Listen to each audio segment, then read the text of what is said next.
Good morning dear students. ਅੱਜ ਜਿਹੜੀ video ਮੈਂ ਤੁਹਾਡੇ ਸਾਹਮਣੇ ਲੈ ਕੇ ਆਈ ਹਾਂ ਉਹ ਪੀਐਚ ਰਿਲੇਟਡ ਹੈ। ਬੇਟਾ ਪੀਐਚ ਸਕੇਲ 10th ਚ very important and new concept ਹੈ ਤੁਹਾਡੇ ਬੱਚਿਆਂ ਲਈ ਔਰ ਸੈਕਿੰਡ ਚੈਪਟਰ ਦਾ ਇਹ ਟੌਪਿਕ ਹੈ। ਠੀਕ ਹੈ। ਤੇਜ਼ਾਬ ਅਤੇ ਖਾਰ ਦੇ ਘੋਲ ਕਿੰਨੇ ਸ਼ਕਤੀਸ਼ਾਲੀ ਹੁੰਦੇ ਨੇ, ਹਾਊ ਸਟਰੋਂਗ ਆਰ ਐਸਿਡ ਤੇ ਬੇਸ ਸੋਲਿਊਸ਼ਨ। ਠੀਕ ਹੈ। ਅਸੀਂ ਜਾਣਦੇ ਹਾਂ ਕਿ ਤੇਜ਼ਾਬ ਖਾਰ ਸੂਚਕਾਂ ਦੀ ਵਰਤੋਂ ਕਰਕੇ ਤੇਜ਼ਾਬ ਅਤੇ ਖਾਰ ਦੀ ਪਹਿਚਾਣ ਕੀਤੀ ਜਾ ਸਕਦੀ ਹੈ। ਬੇਟਾ ਤੁਹਾਨੂੰ ਪਤਾ ਹੈ ਕਿ ਅਸੀਂ ਤੇਜ਼ਾਬ ਤੇ ਖਾਰ ਦੀ ਪਹਿਚਾਣ ਕਿੱਦਾਂ ਕਰ ਸਕਦੇ ਹਾਂ? ਸੂਚਕਾਂ ਰਾਹੀਂ। ਠੀਕ ਹੈ। ਸਾਨੂੰ ਇਹ ਪਤਾ ਹੈ ਕਿ ਜਿਹੜੇ ਹੁੰਦੇ ਨੇ ਤੇਜ਼ਾਬ ਉਹਨਾਂ 'ਚ ਕਿਹੜੇ ਆਇਨ ਮੌਜੂਦ ਹੁੰਦੇ ਨੇ? H positive. ਠੀਕ ਹੈ। ਤੇ ਜਿਹੜੇ ਖਾਰ ਹੈ ਉਹਨਾਂ 'ਚ ਕਿਹੜੇ ਆਇਨ ਮੌਜੂਦ ਹੁੰਦੇ ਆ? OH negative. ਮੈਂ ਤੁਹਾਨੂੰ ਪੀਐਚ ਦਾ ਕੰਸੈਪਟ ਇੱਦਾਂ ਐਕਸਪਲੇਨ ਕਰਨਾ ਚਾਹੁੰਦੀ ਹਾਂ ਕਿ paper examination point of view ਨਾਲ ਪੀਐਚ ਦੇ ਜਿਹੜੇ ਵੀ ਕੁਐਸਚਨ ਪੇਪਰ 'ਚ ਆਉਣ ਤੁਸੀਂ ਕਰ ਸਕੋ। ਠੀਕ ਹੈ। ਹੁਣ ਸਾਨੂੰ ਇਹ ਪਤਾ ਹੈ ਕਿ ਤੇਜ਼ਾਬ 'ਚ H ਪੋਜ਼ਿਟਿਵ ਆਇਨ ਮੌਜੂਦ ਹੈ ਤੇ ਖਾਰ 'ਚ OH ਨੈਗੇਟਿਵ ਆਇਨ ਮੌਜੂਦ ਹੈ। ਕੀ ਅਸੀਂ ਕਿਸੇ ਘੋਲ ਵਿੱਚ ਮੌਜੂਦ ਆਇਨਾਂ ਦੀ ਸੰਖਿਆ ਜਾਣ ਸਕਦੇ ਹਾਂ? ਗੱਲ ਆ ਗਈ ਸੰਖਿਆ ਦੀ। ਸੰਖਿਆ ਤੁਸੀਂ ਕਿੱਦਾਂ ਜਾਣ ਸਕਦੇ ਹੋ ਕਿ ਕਿਸੇ ਆਇਨ 'ਚ ਕਿੰਨੇ H ਪੋਜ਼ਿਟਿਵ ਆਇਨ ਨੇ, ਕਿੰਨੇ OH ਨੈਗੇਟਿਵ ਆਇਨ ਨੇ? ਠੀਕ ਹੈ। ਇਸ ਲਈ ਅਸੀਂ ਕੀ ਕਰਦੇ ਹਾਂ ਕਿ ਜਿਹੜਾ ਦਿੱਤਾ ਹੋਇਆ ਸਾਨੂੰ ਜਿਹੜਾ ਵੀ ਸਾਨੂੰ ਦਿੱਤਾ ਹੋਇਆ ਸੋਲਿਊਸ਼ਨ ਹੈ ਉਹ ਤੇਜ਼ਾਬ ਹੈ ਜਾਂ ਖਾਰ ਹੈ ਜਾਂ ਉਹ ਕਿੰਨਾ ਸ਼ਕਤੀਸ਼ਾਲੀ ਹੈ, ਇਸ ਲਈ ਅਸੀਂ ਇੱਕ ਚੀਜ਼ ਕੱਢੀ ਹੈ ਸਾਇੰਸ 'ਚ, ਵਿਸ਼ਵ ਵਿਆਪੀ ਸੂਚਕ, ਜਿਹਨੂੰ ਆਪਾਂ ਯੂਨੀਵਰਸਲ ਇੰਡੀਕੇਟਰ ਕਹਿੰਦੇ ਹਾਂ। ਠੀਕ ਹੈ। ਜੋ ਅਨੇਕ ਸੂਚਕਾਂ ਦਾ ਮਿਸ਼ਰਣ ਹੁੰਦਾ ਹੈ। ਇਸ ਦਾ ਉਪਯੋਗ ਕਰਕੇ ਅਸੀਂ ਹਾਈਡਰੋਜਨ ਆਇਨ ਦੀ ਸੰਘਣਤਾ ਪਤਾ ਕਰਦੇ ਹਾਂ। ਠੀਕ ਹੈ। ਹੁਣ ਹਾਈਡਰੋਜਨ ਆਇਨ ਦੀ ਸੰਘਣਤਾ ਕੀ ਹੈ? ਬੇਟਾ ਇਹੀ ਆਪਾਂ ਯਾਦ ਕਰਨੀ ਹੈ। It is the definition of R pH. ਕਿਸੇ ਘੋਲ ਵਿੱਚ, ਧਿਆਨ ਨਾਲ ਵੇਖਿਓ, ਕਿਸੇ ਘੋਲ ਵਿੱਚ ਮੌਜੂਦ ਹਾਈਡਰੋਜਨ ਆਇਨਾਂ ਦੀ ਸੰਘਣਤਾ ਪਤਾ ਕਰਨ ਲਈ ਇੱਕ ਸਕੇਲ ਵਿਕਸਿਤ ਕੀਤੀ ਗਈ ਹੈ ਜਿਸ ਨੂੰ ਪੀਐਚ ਸਕੇਲ ਕਹਿੰਦੇ ਹਨ। ਕੀ ਕਹਿੰਦੇ ਨੇ? ਜਿਸ ਨੂੰ ਪੀਐਚ ਸਕੇਲ ਕਹਿੰਦੇ ਨੇ। ਬੇਟਾ ਆਹ ਡੈਫੀਨੇਸ਼ਨ ਹੈ। ਕਿਸੇ ਘੋਲ ਵਿੱਚ ਮੌਜੂਦ ਕਿਹੜੇ ਆਇਨਾਂ ਦੀ ਸੰਘਣਤਾ ਪਤਾ ਕਰਨੀ? ਆਪਾਂ ਹਾਈਡਰੋਜਨ ਆਇਨ ਦੀ ਸੰਘਣਤਾ ਪਤਾ ਕਰਨੀ ਹੈ ਔਰ ਇਸ ਲਈ ਆਪਾਂ ਇੱਕ ਸਕੇਲ ਵਿਕਸਿਤ ਕੀਤੀ ਹੈ ਜਿਸ ਨੂੰ ਆਪਾਂ ਕਿਹੜੀ ਸਕੇਲ ਕਹਿੰਦੇ ਹਾਂ? PH scale. ਡੈਫੀਨੇਸ਼ਨ ਤੁਸੀਂ ਨੋਟ ਕਰ ਸਕਦੇ ਹੋ ਕਾਪੀਆਂ 'ਚ ਬੇਟਾ। ਠੀਕ ਹੈ। ਵਟ ਯੂ ਮੀਨ ਬਾਈ ਪੀਐਚ? ਪੀ ਤੋਂ ਬੇਸਿਕਲੀ ਭਾਵ ਹੈ ਪੋਟੈਂਸ। ਪੋਟੈਂਸ ਮੀਨਸ ਜੋ ਇੱਕ ਜਰਮਨ ਸ਼ਬਦ ਹੈ, ਜਰਮਨੀ ਭਾਸ਼ਾ ਤੋਂ ਇਹ ਲਿਆ ਗਿਆ ਹੈ, ਜਿਸ ਦਾ ਭਾਵ ਹੈ ਸ਼ਕਤੀ। ਇੱਥੇ ਕਿਹਦੀ ਸ਼ਕਤੀ ਪਤਾ ਕਰਨੀ ਆਪਾਂ? ਇੱਥੇ ਸ਼ਕਤੀ ਪਤਾ ਕਰਨੀ ਆਪਾਂ ਹਾਈਡਰੋਜਨ ਆਇਨਸ ਦੀ ਸੰਘਣਤਾ। ਪੀਐਚ ਇਹਨੂੰ ਆਪਾਂ ਕਹਿੰਦੇ ਆ pH scale and very important scale. ਠੀਕ ਹੈ। ਪੀਐਚ ਦਾ ਮੁੱਲ ਕਿੱਥੋਂ ਸ਼ੁਰੂ ਹੁੰਦਾ ਹੈ? ਹੁਣ ਗੱਲ ਇਹ ਸ਼ੁਰੂ ਹੋ ਜਾਂਦੀ ਹੈ ਸਾਡੇ ਕੋਲ ਕਿ ਪੀਐਚ ਦਾ ਮੁੱਲ ਕਿੱਥੋਂ ਸ਼ੁਰੂ ਹੁੰਦਾ ਹੈ। ਪੀਐਚ ਦਾ ਮੁੱਲ ਬੇਟਾ 0 ਤੋਂ ਲੈ ਕੇ 14 ਤੱਕ ਹੁੰਦਾ ਹੈ। ਜਿਹੜਾ 0 ਹੈ ਉਹ ਬਹੁਤ ਤੇਜ਼ਾਬੀ ਹੋਏਗਾ, ਜਿਹੜਾ 14 ਹੈ ਉਹ ਬਹੁਤ ਖਾਰੀ ਹੋਏਗਾ। ਯਾਨੀ ਪੀਐਚ ਸਾਡੇ ਉਸ ਕੰਮ ਆਇਆ ਜੋ ਉਹਦੀ ਪਰਿਭਾਸ਼ਾ ਸੀ। ਉਹਦੀ ਪਰਿਭਾਸ਼ਾ ਕੀ ਸੀ? ਇਹ ਦੇਖੋ, ਹੁਣੇ ਅਸੀਂ ਦਿਖਾਉਂਦੇ ਹਾਂ ਦੁਬਾਰਾ। ਉਹਦੀ ਪਰਿਭਾਸ਼ਾ ਸੀ ਕਿਸੇ ਘੋਲ ਵਿੱਚ ਮੌਜੂਦ ਹਾਈਡਰੋਜਨ ਆਇਨ ਦੀ ਸੰਘਣਤਾ ਦਾ ਪਤਾ ਕਰਨ ਲਈ ਇੱਕ ਸਕੇਲ, ਜਿਸ ਨੂੰ ਅਸੀਂ ਕਿਹੜਾ ਸਕੇਲ ਕਹਿੰਦੇ ਹਾਂ? PH scale. ਬੇਟਾ ਬੱਚੇ ਇਹ ਤਾਂ ਰੱਟਾ ਲਗਾ ਲੈਂਦੇ ਆ ਕਿ 0 ਤੋਂ 14 ਹੁੰਦਾ ਹੈ, ਬਟ ਐਗਜ਼ੈਕਟਲੀ ਪੀਐਚ ਸਕੇਲ ਕੀ ਦਰਸਾਉਂਦਾ ਹੈ ਇਹ ਬੱਚਿਆਂ ਨੂੰ ਸਮਝ ਨਹੀਂ ਆਉਂਦਾ, ਜੋ ਮੈਂ ਤੁਹਾਨੂੰ ਅੱਜ ਕਲੀਅਰ ਕਰਨ ਜਾ ਰਹੀ ਹਾਂ। ਸਧਾਰਨ ਭਾਸ਼ਾ ਵਿੱਚ ਪੀਐਚ ਇੱਕ ਅਜਿਹੀ ਸੰਖਿਆ ਦੇ ਰੂਪ ਵਿੱਚ ਸਮਝਿਆ ਜਾਵੇਗਾ ਜੋ ਕਿਸੇ ਘੋਲ ਦਾ ਤੇਜ਼ਾਬੀਪਨ ਅਤੇ ਖਾਰੀਪਨ ਨੂੰ ਦਰਸਾਉਂਦਾ ਹੈ। ਮਤਲਬ ਜੇ ਤੁਹਾਨੂੰ ਉਸ ਘੋਲ ਦੀ ਪੀਐਚ ਪਤਾ ਹੈ ਤਾਂ ਤੁਸੀਂ ਬਹੁਤ ਆਸਾਨੀ ਨਾਲ ਦੱਸ ਸਕਦੇ ਹੋ ਕਿ ਉਹ ਤੇਜ਼ਾਬੀ ਸੋਲਿਊਸ਼ਨ ਹੈ ਜਾਂ ਖਾਰੀ ਸੋਲਿਊਸ਼ਨ ਹੈ। ਠੀਕ ਹੈ। ਕਿਸੇ ਵੀ ਉਦਾਸੀਨ ਘੋਲ ਦੀ ਪੀਐਚ 7 ਹੁੰਦੀ ਹੈ। ਬੇਟਾ ਮੈਂ ਤੁਹਾਨੂੰ ਪੀਐਚ ਦਾ ਉੱਤੇ ਕੰਸੈਪਟ ਸਮਝਾਉਣ ਲੱਗੇ ਸਮਝਾਇਆ ਕਿ ਇਹ ਸਕੇਲ ਕਿੰਨਾ ਹੁੰਦਾ ਹੈ। ਇਹ ਸਕੇਲ 0 ਤੋਂ 14 ਤੱਕ ਹੁੰਦਾ। ਤੁਹਾਡੀ ਬੁੱਕ ਦਾ ਹੀ ਪੇਜ ਹੈ, new 10th class. It is very important for you because ਇਹ ਤੁਹਾਡੀ ਬੁੱਕ ਦੇ ਸੈਕਿੰਡ ਲੈਸਨ, ਆ ਦੇਖੋ ਮੈਂ ਉੱਤੇ ਹਾਈਲਾਈਟ ਕਰ ਰਹੀ ਹਾਂ, ਤੇਜ਼ਾਬ ਖਾਰ ਲੂਣ ਦੇ ਵਿੱਚੋਂ ਮੈਂ ਪੀਐਚ ਦਾ ਕੰਸੈਪਟ ਲਿਆ ਹੈ। ਕਿਸੇ ਵੀ ਉਦਾਸੀਨ ਨਿਊਟਰਲ ਘੋਲ ਦਾ ਪੀਐਚ 7 ਹੁੰਦਾ ਹੈ।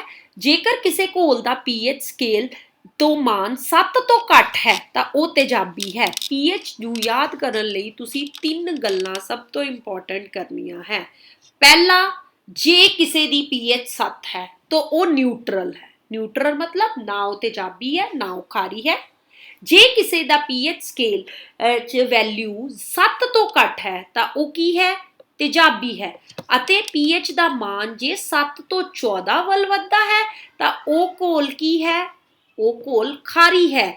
यानी उस घोल विच OH नैगेटिव की संघनता का वाधा होया है। बेटा नीचे 7 तो नीचे तेजाबी, 7 तो उत्ते खारी, 7 तो नीचे H पॉजिटिव का मान और 7 तो उत्ते OH नैगेटिव की संघनता। ठीक है, हुण असी पीएच पेपर नूं आ देखांगे। बेटा ये साडा पीएच पेपर है, ये तेजाबी प्रकृति है। जिहड़ा 0 है वो साडा की होएगा H पॉजिटिव, जिहड़ा साडा 14 की है वो खारी प्रकृति वधती जाएगी। 7 साडा की है उदासीन है। H पॉजिटिव की संघनता विच वाधा इधरले पासे होएगा, OH नैगेटिव दे पासे वाधा इधरले पासे होएगा।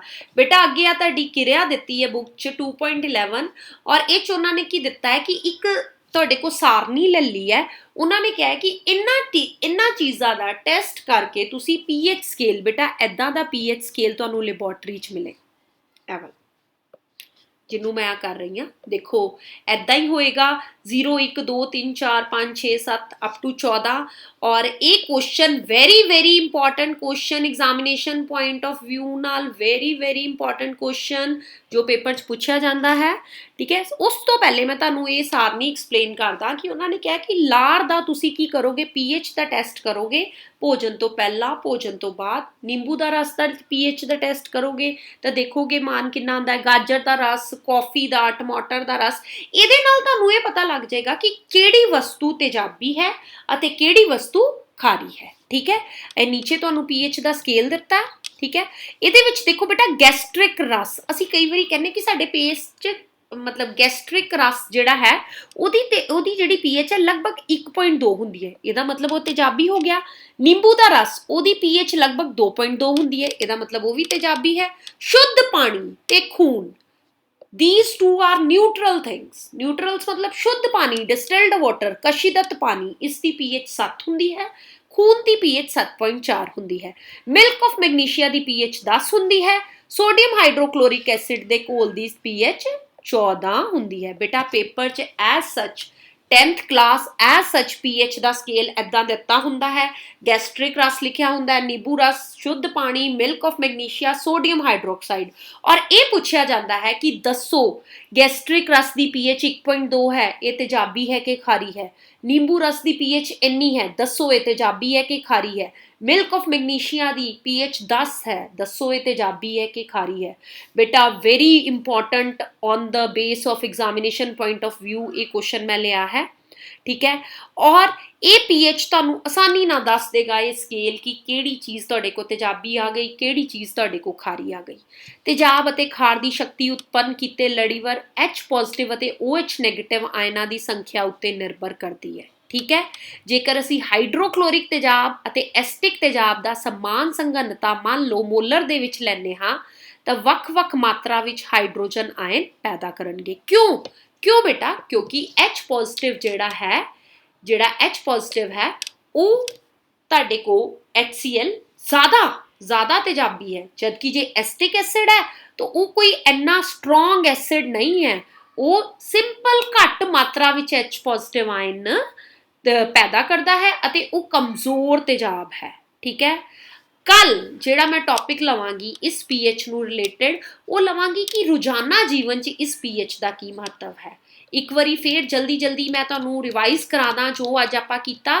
असीं ये पीएच बारे जाने what is pH. PH is potence. What is potence? Potence is a German word which मीनस शक्ति जिस तो भाव है स्ट्रोंग शक्ति। किन्ना कोई जिहड़ा एजेंट तुहानूं दिता गया किन्ना कोई तेजाबी है, किन्ना कोई खारी है, किन्ना कोई न्यूट्रल है।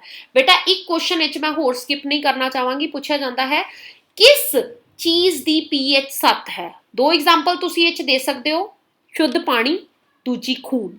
ठीक है, और पीएच की डेफिनेशन आ सकती है पर PSCB students very important question जिहड़ा पेपर च आएगा ए वाला आएगा। सारियां दी पीएच मेंशन है, दसो गैस्ट्रिक रस की है, नींबू रस की है, शुद्ध पानी की है, मिल्क ऑफ मैग्नीशिया की है, सोडियम हाइड्रोक्साइड घोल की है। बेटा अज स्टेट का जिहड़ा टेस्ट आया तुहाडा ਤੁਸੀਂ ਦੇਖਿਆ ਆਪਣਾ ਟੈਸਟ? ਮੈਂ ਦੇਖਿਆ ਔਰ ਮੈਨੂੰ ਬਹੁਤ ਖੁਸ਼ੀ ਹੋਈ। ਕੁਐਸਚਨ ਆ ਗਿਆ ਉਹ 'ਚ, ਮਿਸ਼ਰਿਤ ਧਾਤ ਕੀ ਹੈ? ਕੈਰੋਸਿਨ ਆਇਲ 'ਚ ਆਪਾਂ ਸੋਡੀਅਮ ਨੂੰ ਕਿਉਂ ਰੱਖਦੇ ਹਾਂ? ਲੋਹੇ ਦੀਆਂ ਵਸਤੂਆਂ ਜੰਗ ਨੂੰ ਕਿੱਦਾਂ ਬਚਾਇਆ ਜਾ ਸਕਦਾ ਜੰਗ ਤੋਂ? 3 ਕੁਐਸਚਨ ਕੱਲ ਸੈਟਰਡੇ ਜਿਹੜੀ ਵੀਡੀਓ 'ਚ ਮੈਂ ਕਰਵਾਏ ਸੀ ਉਹ ਉਹਦੇ 'ਚ ਹੈ। ਪਲੀਜ਼ ਸਬਸਕ੍ਰਾਈਬ ਮਾਈ ਚੈਨਲ ਤਾਂ ਕਿ ਮੈਂ ਤੁਹਾਨੂੰ ਵਧੀਆ ਵਧੀਆ ਹੋਰ ਸਾਇੰਸ ਦੇ ਨਾਲ ਜੋੜਨ ਵਾਲੀਆਂ ਵੀਡੀਓਜ਼ ਦੇ ਦਾਂ ਔਰ ਹਰ ਕਲਾਸ ਦੀ ਦੇ ਦਿਆਂ। ਫਿਲਹਾਲ ਮੇਰਾ ਐਮਫਸਿਸ 10th ਕਲਾਸ ਤੇ ਹੈ ਬਿਕੋਜ਼ ਬਹੁਤ ਕ੍ਰੂਸ਼ੀਅਲ ਟਾਈਮ ਚੱਲ ਰਿਹਾ 10th ਦਾ, ਤਾਂ ਕਿ ਉਹ ਅਪਡੇਟ ਰਹੇ। Thank you so much. Subscribe my channel and like this video. Thank you.